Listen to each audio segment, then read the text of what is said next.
আসসালামু আলাইকুম। আজকের বাংলাদেশের ঐতিহাসিক এই বিক্ষোভ সমাবেশের সম্মানিত প্রধান অতিথি সভাপতি, 11 দলীয় জোটের নেতৃবৃন্দ এবং 11 দলীয় জোটের আমার সহযোদ্ধা ভাই ও বোনেরা, প্রশাসনে যারা রয়েছেন নিয়োজিত এখানে, সাথে সাথে আমাদের কণ্ঠস্বরে যারা পৌঁছে দিচ্ছেন মানুষের কাছে, আমাদের প্রিয় মিডিয়ার ভাইয়েরা, আজকে আমরা যখন এখানে কথা বলছি তখন সীমান্তের কাঁটাতারের ওইখানে আমাদের অসংখ্য ভাই বন্ধুরা নিজেদের নিরাপত্তা নিয়ে উদ্বিগ্ন হয়েছে যে কখন ভারত থেকে একটি খুনি সন্ত্রাসী গোষ্ঠী এসে তাদের বোন, বাচ্চা, প্রিয় সন্তানকে যে কোনো সময় খুন করে চলে যেতে পারে। ইতিমধ্যে বিভিন্ন জায়গায় বক্তব্য হয়েছে। আমাদের যিনি ভারতের কমিশনার থেকে শুরু করে বাংলাদেশের রাষ্ট্রদূত হিসাবে এসেছেন, উনি বলেছেন ভারতের 160 কোটির সাথে বাংলাদেশের 20 কোটি যোগ করে দিয়েছেন। আমরা তাদের সাথে উদ্দেশ্যে বলতে চাই, বাংলাদেশের 18 থেকে 20 কোটি জনতা, পশ্চিমবঙ্গের 10 থেকে 12 কোটি জনতা, আসামের 1.5 থেকে 2 কোটি জনতা, তেমনিভাবে মণিপুর থেকে এই বাংলা ভূখণ্ডের বদ্বীপে যত অঞ্চল রয়েছে সেখানের জনসংখ্যাকে যদি আমরা হিসাব করি, 32 থেকে 35 কোটি জনতারও আমরা দায়িত্ব নিতে সক্ষম এবং আমরা দায়িত্ব নিতে চাই।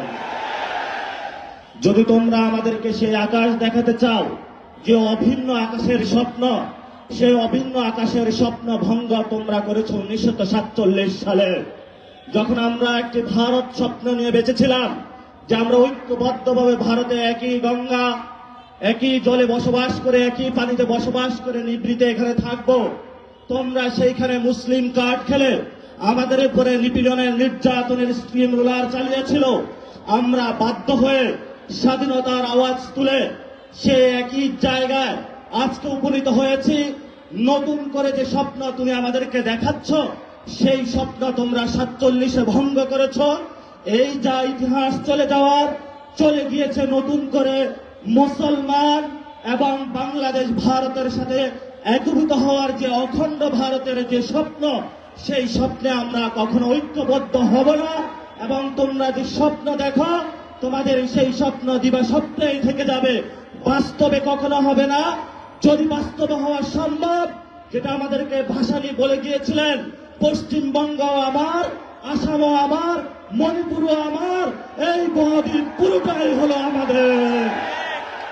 প্রিয় উপস্থিতি, 1947 সালে আমার আপনার যারা বাপ দাদা চাচা তারা যুদ্ধে নেমেছিল একটি বৈষম্যহীন বাংলাদেশ গঠনের জন্য, কিন্তু 1971 সালে বাংলাদেশের মুসলমানদের উপরে, বাংলাদেশের মানুষের উপরে সেই বৈষম্যহীন বাংলাদেশ গঠনের পরিবর্তে ভারতের একটি পুতুল সরকার, মুজিববাদী সরকার বাংলাদেশের উপরে আবারই চাপিয়ে দেওয়া হয়েছিল। সেই মুজিববাদী সরকার গত 53 বছরে আমাদের উপরে জুলুম নির্যাতন করেছিল। আমরা স্বপ্নে আকাঙ্ক্ষা দেখেছিলাম, 24-এ আমরা রক্ত দিয়েছিলাম, ভারতীয় যে বয়ান সেটা থেকে বের হয়ে একটি স্বাধীন পররাষ্ট্রনীতির মধ্য দিয়ে যাব। সাথে সাথে সেই রক্তের হোলি খেলায় ভারত আমাদের সেই শহীদ ওসমান হাদি ভাইকে শহীদ করে দিয়েছে, অসংখ্য ভাইকে শহীদ করে দিয়েছে।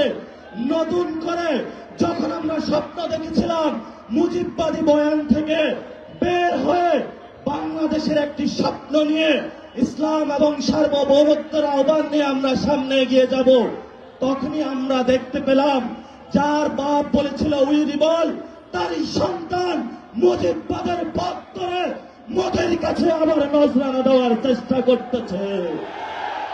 প্রিয় বিএনপি, প্রিয় তারেক রহমান, আমরা আপনাদেরকে স্পষ্ট বার্তা বলতে চাই, আপনার যদি মুজিববাদে যাওয়ার ইচ্ছা হয়, আপনি আওয়ামী লীগ থেকে বড় মুজিববাদী হইতে পারবেন না।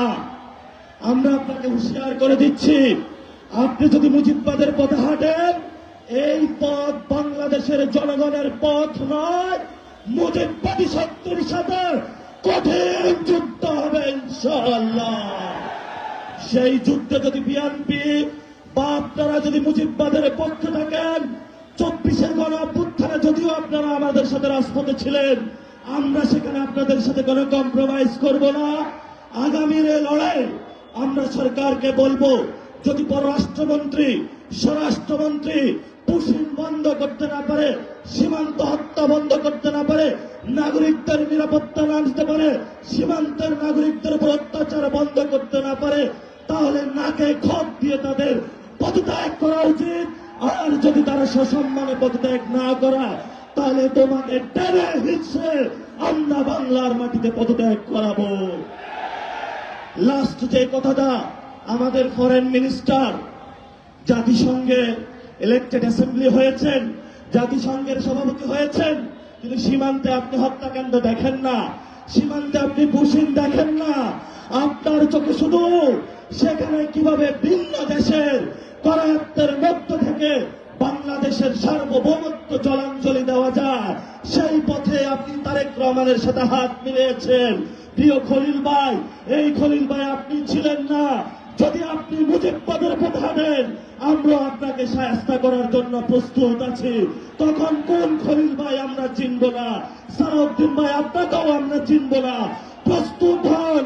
আমরা ছিলাম রাজু ভাস্কর্যে, শাহবাগে এসেছি। ভবিষ্যতে পুরো বাংলাদেশ একসাথে জেগে উঠবে, সার্বভৌমত্ব হবে। আমেরিকার পুতুল পুত্র সেই ফরেন মিনিস্টার খলিলের পতন হবে। এদের পরে যারা মুজিববাদের নব্যদূষক, তাদেরও বাংলাদেশে পতন হবে ইনশাআল্লাহ। সবাইকে আহ্বান জানিয়ে সময় বেশি নেওয়ার জন্য দুঃখ প্রকাশ করে আমার বক্তব্য শেষ করছি। আসসালামু আলাইকুম ওয়া রাহমাতুল্লাহ।